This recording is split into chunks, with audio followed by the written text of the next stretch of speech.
ನಿಫ್ಟಿಗೆ 22,500ರಲ್ಲಿ ಸಿಗುತ್ತಾ support? Market outlook. ನಮಸ್ಕಾರ ವೀಕ್ಷಕರೇ, ನೀವು ನೋಡ್ತಾ ಇದ್ದೀರಾ ವಿಶ್ವವಾಣಿ ಮನಿ. ನಾನು ಕೇಶವ್ ಪ್ರಸಾದ್.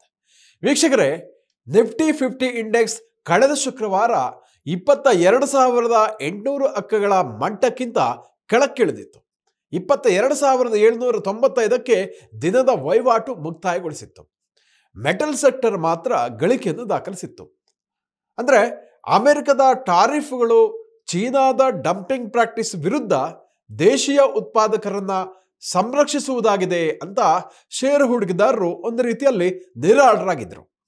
ಮತ್ತೊಂದು ಕಡೆ ಆಟೋಮೊಬೈಲ್, ಫಾರ್ಮಾ, ಹೆಲ್ತ್ ಕೇರ್ ಸೂಚ್ಯಂಕಗಳು 2% ಇಳಿಕೆಯನ್ನು ದಾಖಲಿಸಿತ್ತು. ಹಾಗಾದ್ರೆ ಮುಂದಿನ ವಾರ ಸ್ಟಾಕ್ ಮಾರ್ಕೆಟ್ನಲ್ಲಿ ಏನಾಗಬಹುದು? ಲೆಮಾನ್ ಮಾರ್ಕೆಟ್ ಸಂಸ್ಥೆಯ ವಿಶ್ಲೇಷಕ ಗೌರವ್ ಗಾರ್ಗ್ ಅವರ ಪ್ರಕಾರ ನಿಫ್ಟಿ 50 ಇಂಡೆಕ್ಸ್ಗೆ 22,800 ಮಟ್ಟದಲ್ಲಿ key support level ಕೈತಪ್ಪಿದೆ.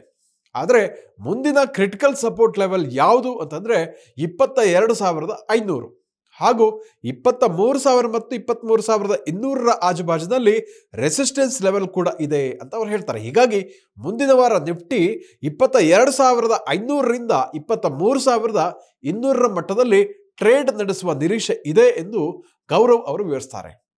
Stock market ಪರಿಭಾಷೆಯಲ್ಲಿ ಸಪೋರ್ಟ್ ಲೆವೆಲ್ ಅಂತ ಅಂದ್ರೆ ಆ ಮಟ್ಟಕ್ಕಿಂತ ಕೆಳಕ್ಕೆ ಇಳಿಯಲ್ಲ. ರೆಸಿಸ್ಟೆನ್ಸ್ ಲೆವೆಲ್ ಅಂತ ಅಂದ್ರೆ ಆ ಮಟ್ಟ ದಾಟಿದ್ರೆ ಸೂಚ್ಯಂಕ ಏರುವ ಚಾನ್ಸ್ ಇಲ್ಲ ಅಂತ ಅರ್ಥ.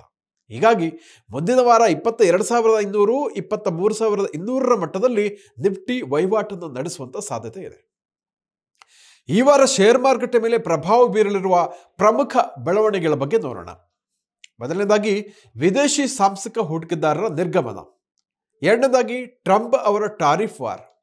ಮೂರನೇದಾಗಿ ಜಾಗತಿಕ ವ್ಯಾಪಾರದ ಅನಿಶ್ಚಿತತೆಗಳು ಸ್ಟಾಕ್ ಮಾರ್ಕೆಟ್ ಮೇಲೆ ಒಂದು ರೀತಿಯ ಪ್ರಭಾವವನ್ನು ಬೀರಬಹುದು ಅಂತ ಹೇಳಲಾಗ್ತಾ ಇದೆ. ಫೆಬ್ರವರಿಯ ಕೊನೆ ವಾರದಲ್ಲಿ ಭಾರತದ 3ನೇ ತ್ರೈಮಾಸಿಕದ GDP ಡೇಟಾ ಪ್ರಕಟ ಆಗುತ್ತೆ.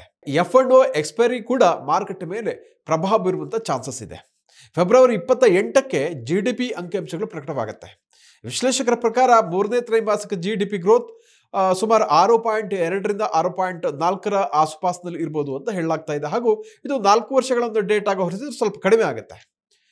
FIIಗಳು 2025ರಲ್ಲಿ ಇದುವರೆಗೆ 1,12,000 ಕೋಟಿ ರೂಪಾಯಿದ ಮೌಲ್ಯದ ಒಂದು ಷೇರುಗಳನ್ನ ಮಾರಾಟ ಮಾಡಿದ್ದಾರೆ. ಹೀಗಿದ್ರು ಕೂಡ ಡೊಮೆಸ್ಟಿಕ್ ಇನ್ಸ್ಟಿಟ್ಯೂಷನಲ್ ಇನ್ವೆಸ್ಟರ್ಸ್ ಏನ್ ಮಾಡಿದ್ದಾರೆ ಅಂದ್ರೆ 16,582 ಕೋಟಿ ರೂಪಾಯಿಗಳ ಹೂಡಿಕೆಯನ್ನ ಕಳೆದ ಒಂದೇ ವಾರದಲ್ಲಿ ಇನ್ವೆಸ್ಟ್ ಮಾಡಿದ್ದಾರೆ, ಖರೀದಿಸಿದ್ದಾರೆ. ಫೆಬ್ರವರಿ 27ರಂದು ಅಮೆರಿಕದ 4ನೇ ತ್ರೈಮಾಸಿಕದ ಅಂದಾಜು GDP ಕೂಡ ಪ್ರಕಟವಾಗಲಿದೆ. ಹಾಗಾಗಿ ಈ ಎಲ್ಲ ಘಟನೆಗಳು ಒಂದು ರೀತಿಯ ಪ್ರಭಾವ ಬೀರುವಂತ ಚಾನ್ಸಸ್ ಇದೆ. ಇನ್ನು IPO ಮತ್ತು ಕಾರ್ಪೊರೇಟ್ ಸುದ್ದಿಗಳ ಬಗ್ಗೆ ಹೇಳೋದಿದ್ರೆ 3 ಹೊಸ SME IPOಗಳು ಈ ವಾರ ನಡೆಯಲಿಕ್ಕಿದೆ.